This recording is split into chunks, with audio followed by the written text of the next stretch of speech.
So magandang araw ka ba sa video na ito, pag-uusapan po natin na isa na naman pong panibago pong trade rumor na nilabas po ni Snowbalo ka bola. So update in a way, mas marilimang usapan ka bola.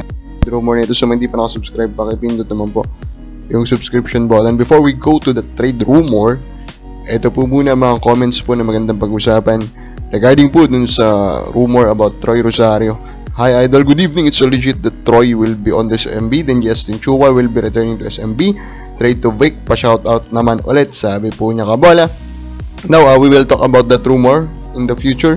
Tingnan natin so si Troy Rosario playing well right now in Blackwater, so mukhang hindi pa mangyayari kung yung paglipat niya kabola sa patingin ko, kasi nga maganda yung umpisa ng Blackwater, malamang matatapos na niya yung tournament na ito with Blackwater Elite. Yun, tunay naman about trades. Sabi naman po nitong Romeo Kakula.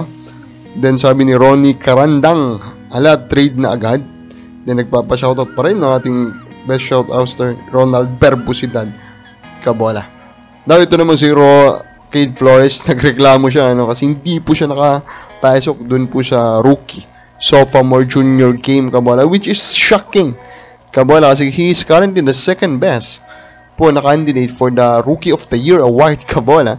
So ayun, 'di ba? Talagang it just shows currently kung gaano po kapangit yung sistema sa pagpili po ng mga pumapasok po dito sa mga games po na ito during the All-Star kabola. Pati ito, Cade Flores kabola. Paano nangyari hindi siya nakapasok? Second best, 'di ba? I hope diyan po magising kahit paano po ang PBA management kabola and start to at least put some value siguro sa coaches and sa players dun sa pagpili po ng mga all-star. Hindi po 100% na fan voting, kasi yun talaga po yung malaking mistake yung 100% po na fan voting kabola. Now the center of the talk right now are Blackwater at saka Terra Firma, kasi both of them kabola are at the top of the standing at 2-0 kabola, and this is really shocking sa mata po ng maraming fans kabola, kasi nga po, 'di ba, sanay na tayo na nasa baba sila, so bigla-biglang sila yung undefeated kabola at this first week of the tournament. Talaga nakakabigla yan, pero at the end, 'di ba, it is a surprise kabola, and it's a good surprise, 'di ba? Tingnan natin, 'di ba? So now that nasa taas sila kabola, dun lang ba sa unang dalawang game yan? Anong mangyayari sa mga susunod? And what will happen actually if they can actually reach the playoffs with at least a top 6 seed, 'di ba?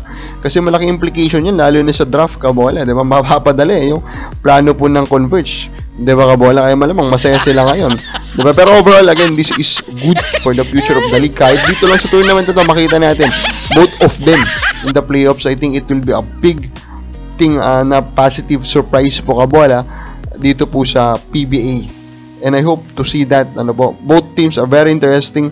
Blackwater is playing a good system under Coach Jeff Carriazo, while Terra Firma has a loaded lineup kabola na underrated lang kasi nga palagi sila nasa baba, pero if you look closely, they have actually a very good lineup kabola. Now ito na yung rumor po. So ito pong si Alex Stockton, iyon, 'di ba? So narinig niyo yung mga rumors, so siya po ay nag-deny kabola. Pero his denial, if you read it kabola, is a very standard one. Pambaga walang emosyon kabola, walang emosyon dito sa denial niya. Kaya sa akin, lumalakas lang talaga yung akin pong pakiramdam kabola na totoo yung rumor kabola na gusto niya nang malipat sa ibang team. Pero malamang totoo rin yung rumor na ayaw pong ganun-ganun na lang po siyang papakawalan po ng Converge. Now, kung ikaw kang Converge, dapat ibang ilipat mo si Alex Stockton. I'm easily one of the biggest fan of Stockton. At the very beginning, fan na tayo kasi big size guard po siya kabola, and he can defend, and yung improvement niya is slowly, steady kabola. So gusto natin yung mga ganyan po na mga traits kabola na pinakita po ni Alex Stockton. Pero overall, he's still a guard slash wing kabola, and I think supply and demand will still apply there. They can trade him for a talented forward kabola, especially a big man na may talent kabola. I think they should do that kabola and just maximize his value. Kung baka ba sa palagay mo, dapat ba trade po siya ng Converge? Comment na po sa baba.